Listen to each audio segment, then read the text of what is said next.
BBA, BCA, BCom computer కోర్సులో 100% placement లభించే ఏకైక డిగ్రీ కాలేజ్ కూకట్పల్లిలోని i3 డిగ్రీ కాలేజ్ 8367215215. వాగర్థావివ సంపృక్తౌ వాగర్థ ప్రతిపత్తయే జగతః పితరౌ వందే పార్వతీ పరమేశ్వరౌ. ఆదిత్యాయ చ సోమాయ మంగళాయ బుధాయ చ గురుశుక్రశనిభ్యశ్చరాహవే కేతవే నమః. శృంగేరి జగద్గురు పీఠాధిపతులకి కంచిపీఠాధిపతులకి నమస్కారములు తెలియజేసుకుంటూ కార్యక్రమాన్ని ప్రారంభిద్దాం. ఈ జూన్ 16వ తారీఖు నుంచి 30వ తారీఖు వరకు ద్వాదశ రాశులలో జన్మించినటువంటి వారికి ఏ విధంగా ఉండబోతుందో తెలుసుకునే ప్రయత్నం చేద్దాం. ముందుగా వీక్షించేటువంటి ప్రేక్షకులకి ఒక చిన్న మనవి. చాలామంది ఎంతో గొప్పగా ఆదరిస్తూ వస్తున్నారు ఈ యొక్క రాశుల ఫలితాలకు సంబంధించి. ప్రతి 15 రోజులకు ఒకసారి చేస్తూ ఉన్నాం. అయితే కొంతమంది ఈ చెప్పినటువంటి ఫలితాలు మాకు వ్యతిరేకంగా జరుగుతున్నాయి అనేటువంటి యొక్క అంశము, ఎందుకు మాకు జరుగుతున్నాయి అనేటువంటిది కూడా బాధను వ్యక్తం చేస్తున్నారు. అయితే గమనించినటువంటి అంశం ఏంటంటే చాలామంది కన్ఫ్యూజన్ అనేటువంటిది అవుతున్నారు అనేటువంటిది. అంటే వాళ్ళకి పుట్టినప్పుడు జన్మ నక్షత్రం ఒకటి ఉంటుంది, కానీ ఆ నక్షత్రాన్ని బట్టి రాశి ఉంటుంది. ఆ రాశిని మీరు పరిగణనలోకి తీసుకోకుండా మీ యొక్క నామ నక్షత్రానికి మాత్రమే ఉన్నటువంటి రాశిని పరిగణనలోకి తీసుకుంటున్నారు. ఉదాహరణకి కోదండరాం అనేటువంటి పేరుంది. అది ఆ కోదండరాం అనేటువంటి యొక్క రాశి జన్మతః ఉన్నటువంటిది కుంభరాశి అని అనుకుందాం. కానీ కోదండరాం అనే పేరుంది కాబట్టి కేకో హాహి పునర్వసు కాబట్టి మిథున రాశి ఫలితాలని చూసుకుంటున్నారు. జన్మించిన రాశి ఏమో కుంభరాశి అయినప్పుడు నామనక్షత్ర ప్రకారం చూసుకునేటువంటి యొక్క మిథున రాశి ఫలితాలు ఎలా సరిపోతాయి? అది ఒక తప్పు జరుగుతుంది. తెలియనటువంటి రెండవ తప్పు ఏంటంటే చాలామంది ఈ వెస్ట్రన్ ఆస్ట్రాలజీని ఎక్కువగా ఫాలో అవుతున్నారు. చాలా చోట్ల రాశి ఫలితాల్లో మీకు ఏం చెప్పబడి ఉంటుంది?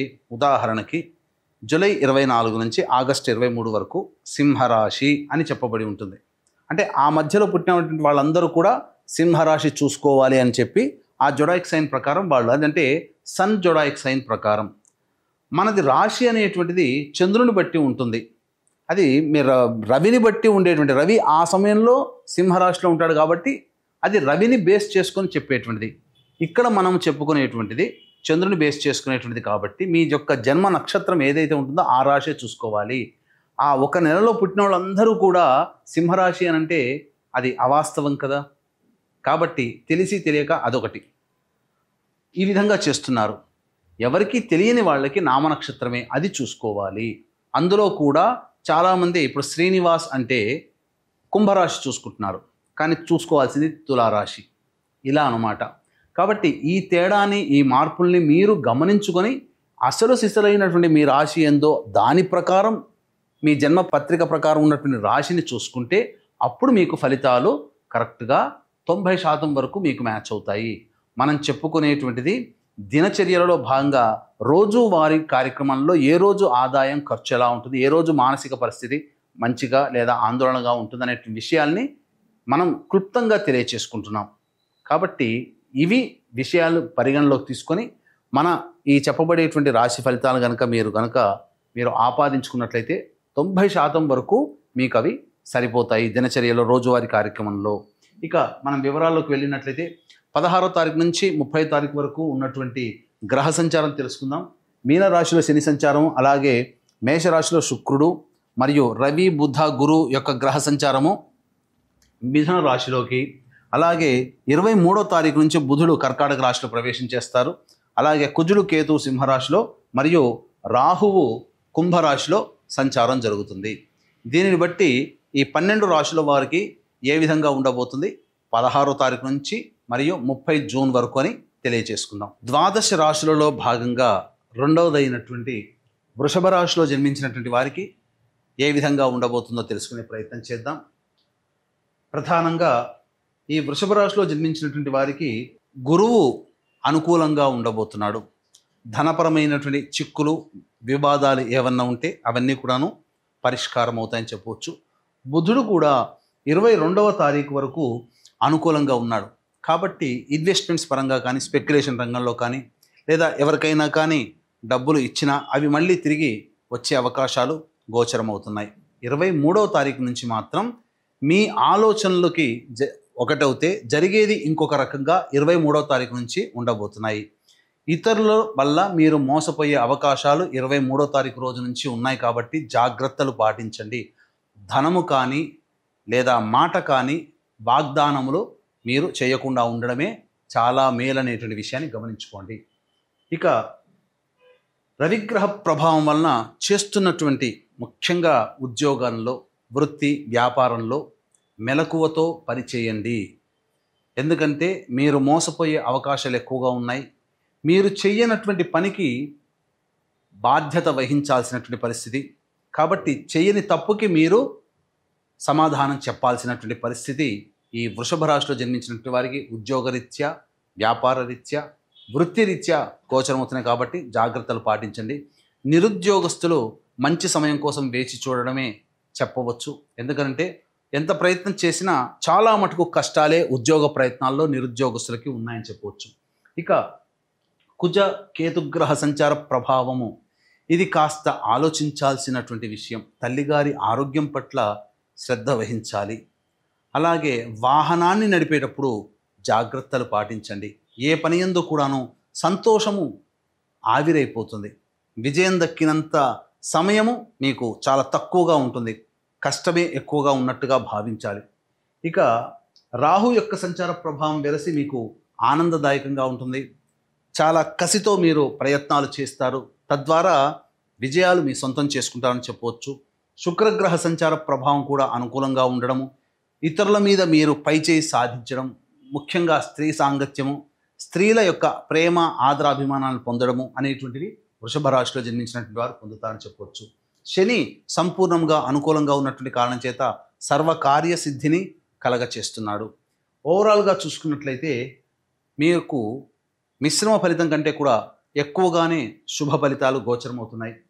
ఈ రాశిలో జన్మించినటువంటి వారికి, విద్యార్థులకి మీకు అనుకున్నటువంటి విద్యా సంస్థల్లో ప్రవేశం లభిస్తుంది. విదేశీ విద్య, విదేశీ ఉద్యోగం సంబంధించినటువంటి వ్యవహారాల్లో విజయాన్ని పొందుతారు. ఇక వివాహానికి సంబంధించి చేయు ప్రయత్నాల్లో ఈ వృషభ రాశిలో జన్మించినటువంటి వారికి కాస్త కష్టాలు తప్పవని చెప్పవచ్చు. అలాగే సంతానపరంగా చూసుకున్నట్లయితే వైద్యుల యొక్క సలహాలు, సూచనలు పాటిస్తూ మీరు గనక ఉన్నట్లయితే తప్పకుండా మీరు భవిష్యత్తులో సంతానవంతులవుతారని తెలియచేయవచ్చు. ఏతావాత చెప్పొచ్చేది ఏమిటంటే ఈ యొక్క వృషభ రాశిలో జన్మించినటువంటి వారికి ప్రధానంగా ప్రభుత్వ లావాదేవీలు జరిపేటువంటి వ్యక్తులకి సూచనలు 23వ తారీఖు నుంచి అనుకూలంగా ఉండదు. కాబట్టి ఏదైనా బిల్స్ శాంక్షన్ చేసుకోవాలనుకున్నా 22వ తారీఖులోనే శాంక్షన్ చేసుకునే ప్రయత్నం చేయండి. అనుకూలంగా మీకు డబ్బు మంజూరు అవుతుంది.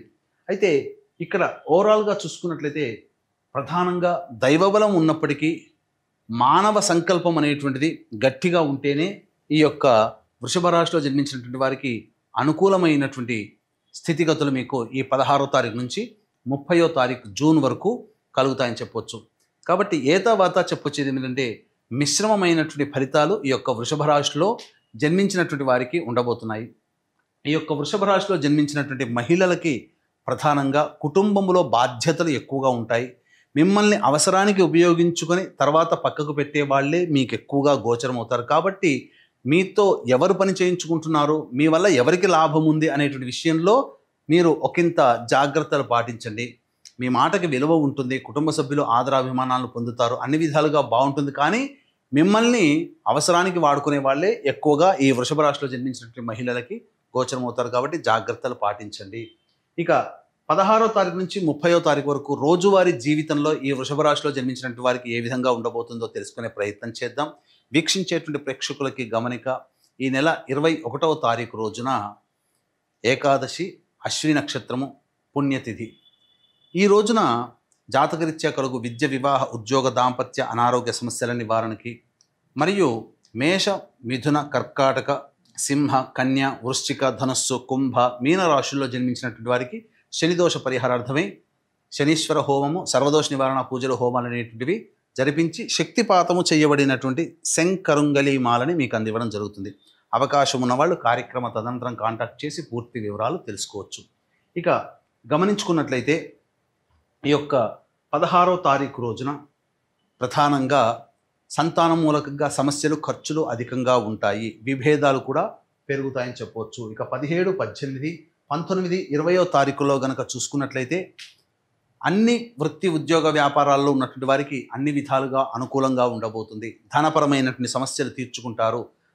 ఖర్చులకు మించిన ఆదాయం లభించడం ద్వారా ఆనందంగా గడుపుతారు. అన్ని విధాలుగా ప్రోత్సాహకరంగా ఉంటుందని చెప్పవచ్చు.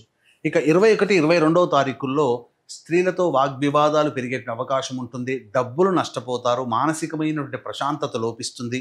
అలాగే ఏ పని చేయాలన్న ఆసక్తి ఉండదు. ముఖ్యంగా నిద్రాభంగములు ఎక్కువగా కలుగుతాయి. ప్రతి పనులలో ఆటంకాలు ఉంటాయని చెప్పవచ్చు. కాబట్టి జాగ్రత్తలు పాటించండి. 23, 24వ తేదీల్లో కనుక చూసుకుంటే పెండింగ్లో ఉన్నటువంటి పనులను పూర్తి చేసుకుంటారు. అన్ని విధాలుగా ఆనందదాయకంగా విందులు, వినోదాల్లో పాల్గొంటారు. ధనపరంగా ఎటువంటి సమస్యలు కూడా ఉండవు.